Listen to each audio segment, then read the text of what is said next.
Hey guys, D-Rec here with Overkill Culture and Overkill XJ. And we got Justin XJ over here behind the camera. What's up, guys? So it's a pretty exciting day today. I've been working to get to this point for 10 years of my life. Back in 2014, I was helping Justin XJ build his Jeep, and he was going pretty big. He was going hardcore. That was back in the 2.5 ton Rockwell days. So those were the biggest axles you could get. And after breaking full-size axles left and right, I looked at Justin and I go, dude, let's do Rockwells. And so we got a couple sets of Rockwells, and Justin, son of a gun, went and just threw them in his rig right away. I was gonna like take my time and gather all the parts and all that. And anyways, Justin threw them in, and I'm still sitting here waiting for the perfect time or whatever. So I go to Mountain Havoc 2016, and I see the guys actually breaking the 2.5 ton axles. And I was like, oh, hell no, I'm not putting that in my rig. I'm supposed to be able to like monster truck the hell out of this thing and not break. Like I want to land like fully floored, not snap an axle. I want to just be able to have it fully cranked front and back and just bah, turbo full spool and not snap a thing. And so, some might say that's impossible, but nobody's broken an Axle Tech 4000 axle yet. Actually, I did hear of somebody, but they said it was a maintenance issue. So we got to grease those zerks. Gotta check that diff fluid. Damn, now that I'm thinking about it. 10 years has gone by, and you guys know how life is. Things get in the way.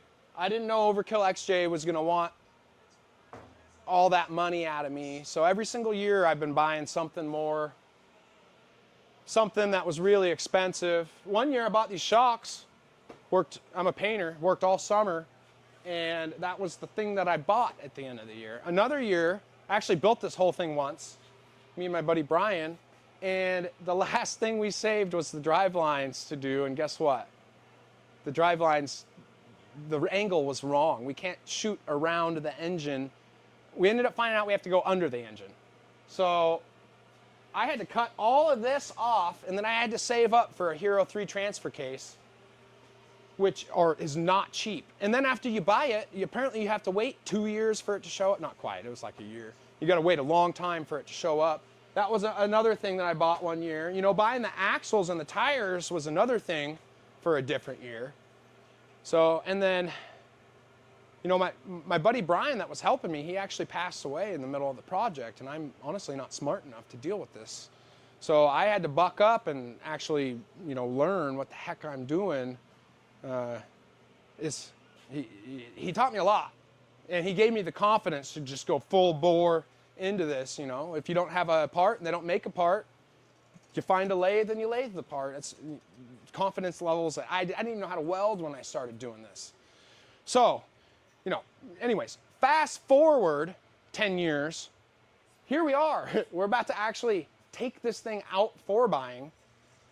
And I guess it hasn't been a full 10 years because I did 4x on the old drive. We fully upgraded the stupid Cherokee stock driveline, and I trust it. I had chrome ollie axles, axle shafts. I did everything, and I was still braking. It was just an absolute nightmare.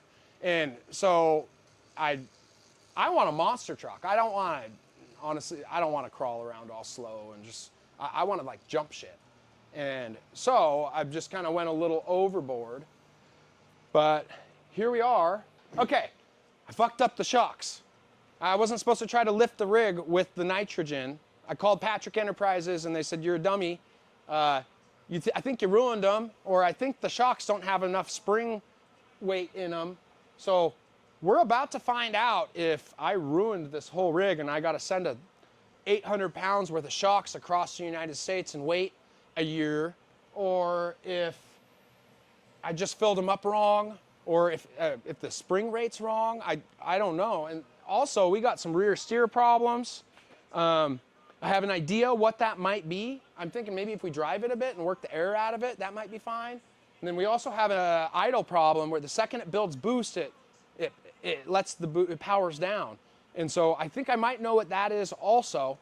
But the goal today is to get this thing ready to roll, we need to take it on a test drive, because here in about a week, we have the hangover run, and that is the biggest event of anywhere around here. We don't have a lot of events around here, and it's the only one anymore where everybody meets up in 4x. It's on January 1st, and by God, I'm gonna be there.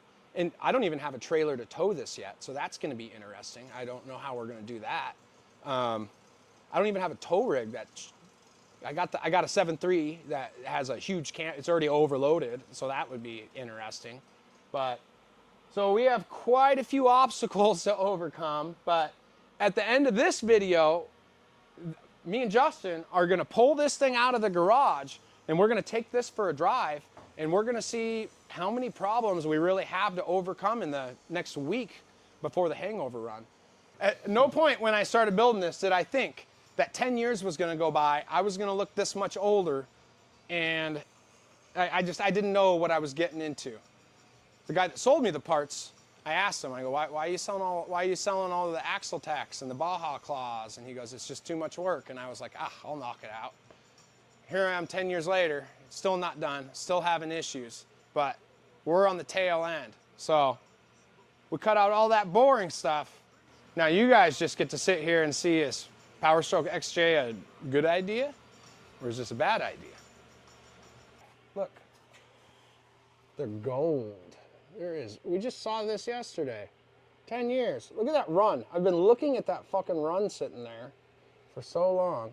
But there's dual CV joints, or what are those called? U-joints. Dual U-joints in Got there. a double cardin right there. 24 karat gold. Believe it or not. Getting these shocks were a lot of drama. I had to paint a lot of houses for these. I had to wait almost a year for them to show up. These are from Patrick Enterprises. Here's remote I think we're gonna have to mount that reservoir maybe up in here, because I don't really like how they're sitting in there. You can hold the light. Look at that. Can you see that? Oh my God, that's hideous. There's a silver bolt with a bunch of gold ones. So this whole front clip right here, look, this is actually the stock fender right here, and I cut the little pieces and I put it in there to try to match the body line. Don't tell anybody, but it's off by just a little bit. See that? Yeah, we had to figure out a way to mount these towers up a little bit higher. And so keep in mind, I was doing all this before I even knew how to weld. So yes, there's kind of some yucky looking things up there. There's so much to look at here. The grill's out of the front. We got the Warren 827 in there. That synthetic winch line's old. That actually broke dragging these axles off of the trailer when it was below zero.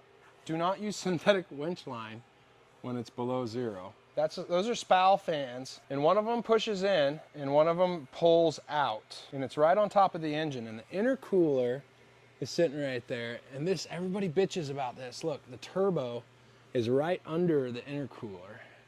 So it's gonna be really interesting to see how this whole situation works. We were able to just sneak a windshield back in there, which is pretty cool. Look at that. That is the most overbuilt cage I've ever seen. Look, not only is it doubled up and connected together, but then it's gusseted. Like the gussets have gussets. Dude, did you know that I built this whole cage based off of all the weak points on your cage? Did I ever tell you that? Sweet. Yeah. I saw where your cage was bending. Do you remember how the pillars bent in? Yeah, you doubled them up. Yeah, and then do you remember how the middle of your visor right there started bending down? Mm-hmm. That's why I put that V in there. Yeah, I did that on my second cage too. I think I saw you do that, and I then put a little triangle one. Yeah, and then I think Dennis did the same thing on his too, where he just doubled it up. So this hood actually does sit flat on here. This is the stock XJ hood. And my crazy self just cut out the things that weren't sitting right. So look, it's missing a bolt, so it's not quite right, but yeah, those protrusions, this is because of the turbo pipe. what was this? Oh, that's the alternator. That little hump over there is the air cleaner. Wow. And that thing right there is the motor. It's the Powerstroke. It's a new one. It's a hella built one. I don't even actually, I'm sad to say, I don't even know what is really in it. I forget. I gotta ask Corey. But it's like aftermarket, everything on the top. The only thing that's not aftermarket is the bottom end. The bottom end's a stalker.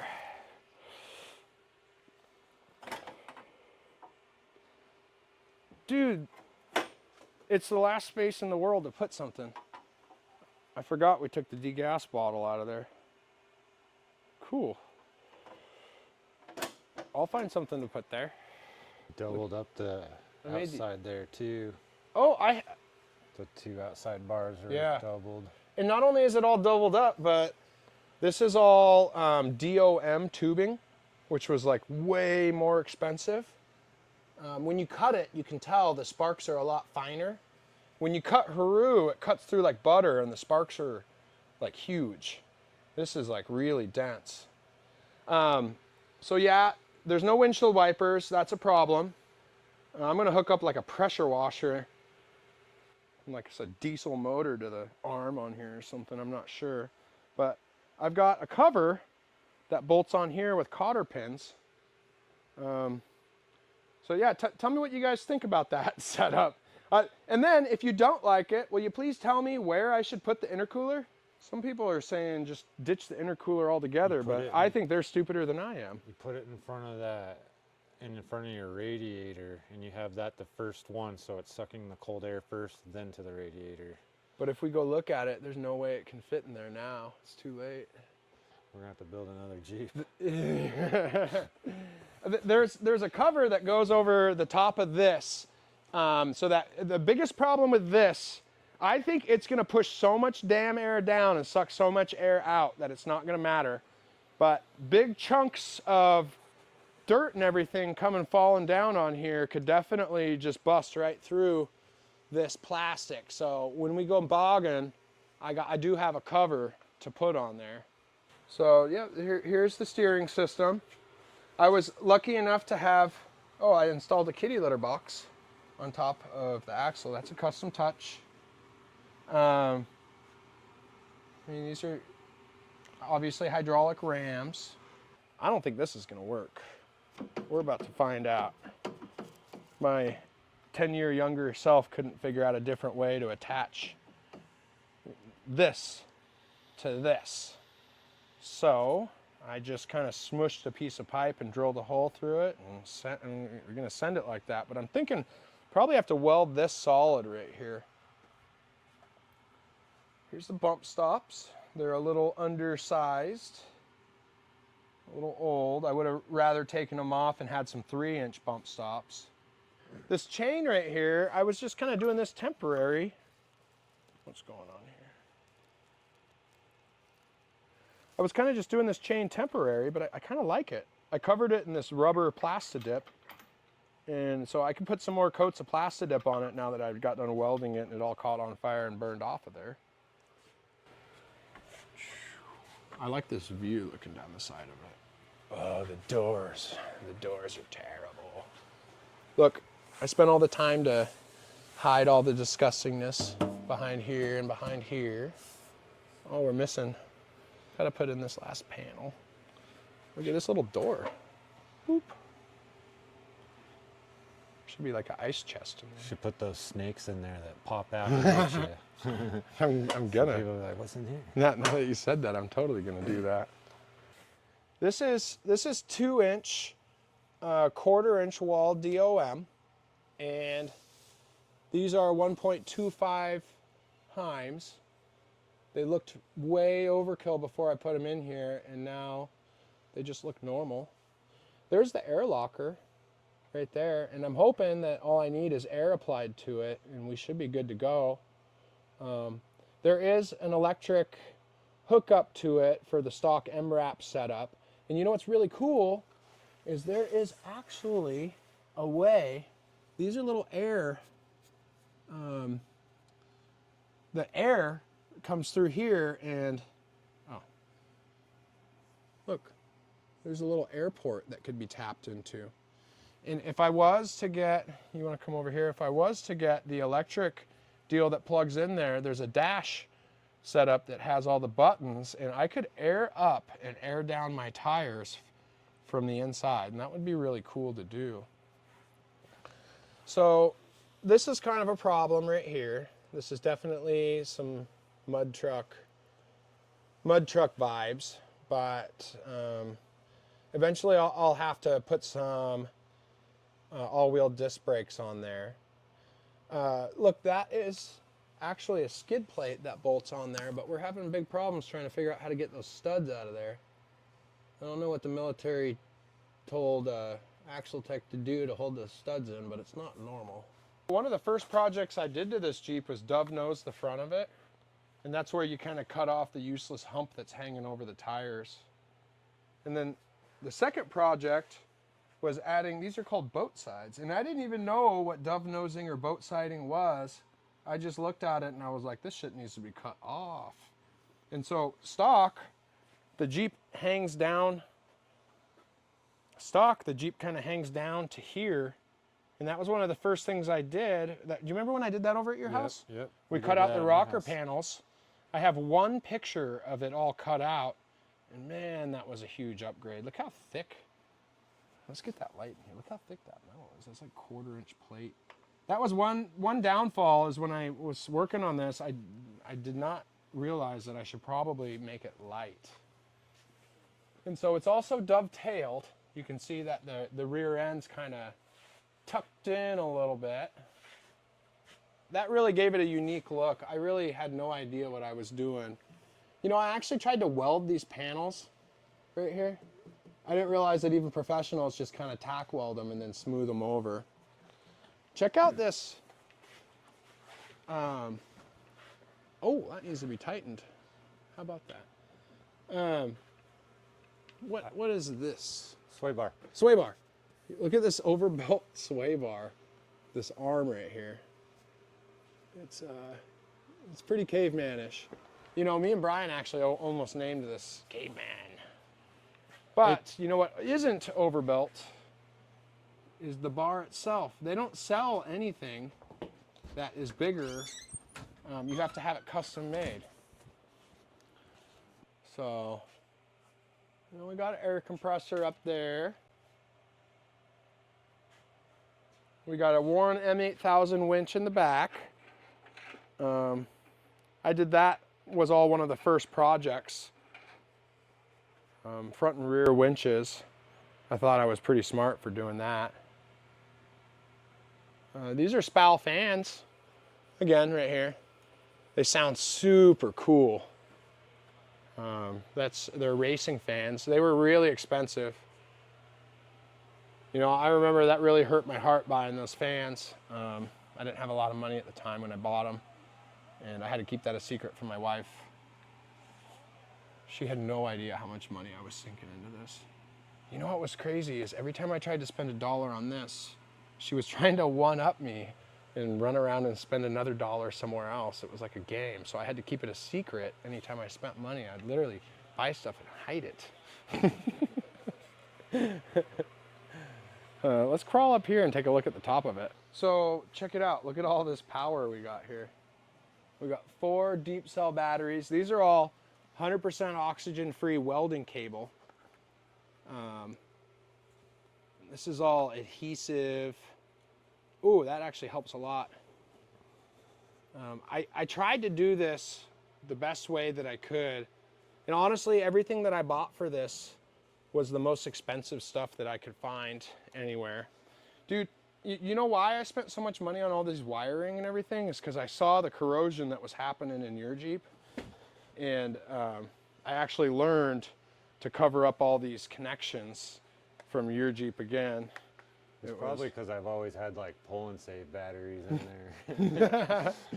Well, yeah, I was super cautious. You know, when you have 200 projects on top of each other, it kind of sucks when like 1/4 of the projects start failing 4 years later, and it's like failure on top of failure. I really wanted to make sure that didn't happen. That's what mine's.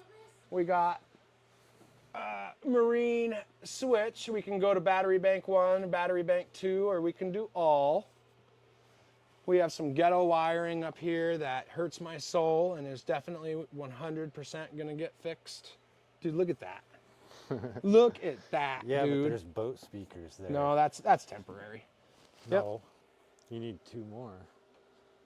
So somebody actually tried to tell me that these speakers were stupid. And I think I know what looks good. You know, every time I find that problem, it's because they're jealous. I think I know what looks good, and yeah, it might be a little bit shiny, but dude, they do not look stupid. Those look badass to me. And you know what? That's all that matters. When we were growing up, kicker was the shit. So. I guess I'll just tell them, hey, don't look at my rig. Dude, you know this hose right here is like fucking $30 a foot or something. It's freaking crazy expensive. I forget what it's for. It's fuel. What else is there to look at? You did fiberglass work. Yeah, David actually did that. That's cool. Yeah. Yeah, we're gonna look at that in a second. I can do that. Dude, you should see how, dude, the inside of this is gonna be so sick. You know, every single one of these speakers has LED grills in them. That's sweet. And they're everywhere. Well, I think that's it for up here. You know, there's the air compressor over there. I'm gonna wrap this up real quick. Let's see, what else do we gotta do?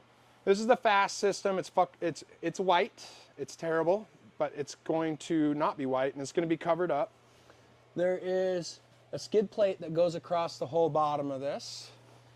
I need to cut off, I'm gonna cut off these control arms right here. It's really important to have straight control arms, but not that important. They're hanging down a little too far.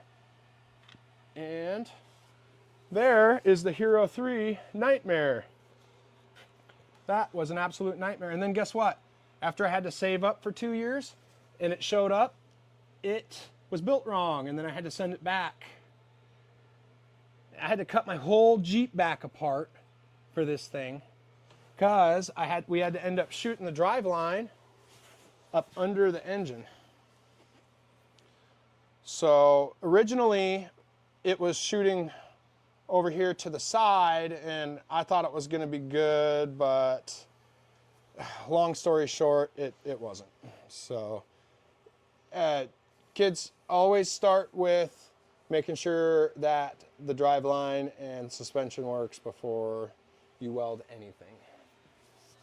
Literally, if I ever do this again, I'm going to drive it down the street tack welded before I do anything. And you know what I think I'll do is I think I'll show you guys the inside of it a different time when it's all put together. I'll just give you guys a little sneak peek though. It's a mess in here, but you know, we got the 5-point harnesses. There is the, see if I can get a view of this guy. There's the rear steer controls. That switch turns on the automatic return to center, and the joystick is what controls the left or right. I got like 5 computer screens going in here. There's going to be buttons and gadgets and gizmos just all over the damn place. And I made sure to maintain the stock Jeep dash and the Jeep steering wheel, even though when I go to race it, that's, you know, one of the things that they're going to complain about first. There's a camera system. That's what, here, let's light up this camera down here. So I know that looks stupid right there, but after we get this guy on here, I think it'll be a little bit better. I might have to point little pressure washers at each of the camera lenses eventually, but it should be pretty cool to be able to see everything. So it's all a mess in here, but you'll notice that this is one of the only rock crawlers with the back seat. I put an H in there. And if you're gonna try to tell me that I need to put a crossbar in there, I want you to take another look at that and tell me that this Jeep is gonna get crushed diagonally. I don't think that's gonna happen. But we've been able to maintain the back seats so far. So I'm actually embarrassed of it in there, and I'm not even gonna show you guys. I can't wait to put all the damn, whoa, spaz. I can't wait to put all the electronics in there. It's gonna be I didn't want super him to sick. see any more. Yeah. I got your back. Okay. SD card voodoo has to be expat. Fat X's are typically not good, but apparently we need Fat X's to get the video to you. So, we're gonna wheel soon. Woo! Nobody's more excited about that than me. So far, we've been having to like almost hide the fact that it can't wheel, and we're just like, you know, gunning it across the flats like we're like a salt flat race car or whatever. But soon, we're gonna be able to, you know, go up hills and make cool sounds. We're gonna get all the flashy things on the we're gonna get all the flashy things on the inside. Super cool. I can't wait to show you guys all the kicker speakers that light up, and the cameras and the video system, and we're gonna get internet up in here. I got Skynet, or whatever it's called. Starlink. I got Starlink. You got Skynet for the Jeep. Yeah, dude. I'm still trying to figure out how to get AI in there. Everything's overkill up in here, baby. We're trying to think of things we don't have to put in there. So stay tuned. It's gonna be like a spaceship. I'm excited. D-Rug out.